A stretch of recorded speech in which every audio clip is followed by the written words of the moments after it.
Just Christian Bridges, and thank you for joining me for another edition of WeatherWise. Today we're going to be talking about daylight saving time, and no, there's no S. A lot of people say savings at the end of saving.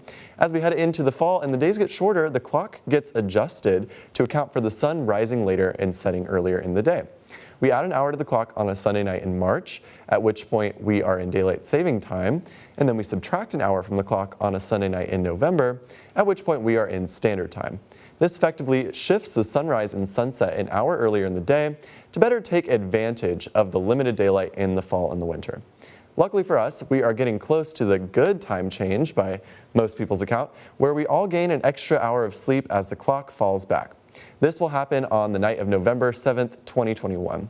For most people, including myself, there is nothing less fun than the day after the springtime change when we've lost an hour of sleep. So where did the idea for daylight savings time come from, and why do we still use it? Daylight savings time as an idea has been around for more than 200 years, and it originated in 1784, all the way back then, from Benjamin Franklin. He proposed moving the time to better take advantage of daylight so fewer candles would have to be burned.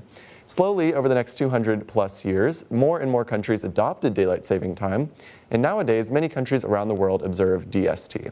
There are, of course, pros and cons to daylight saving time. For some places, it really does help to move the sunlight into the most optimal hours of the day. For other places, especially on the western sides of time zones, the effect isn't as noticeable. DST can have a major effect on our bodies and our society.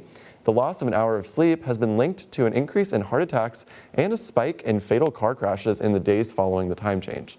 Reasons such as this have led some places to stop following daylight saving time, including the states of Arizona and Hawaii here in the U.S. As always, if you have a question about the weather you'd like answered, please feel free to reach out, and thank you for tuning in to another edition of WeatherWise. WeatherWise is brought to you by 4 County Electric Power Association.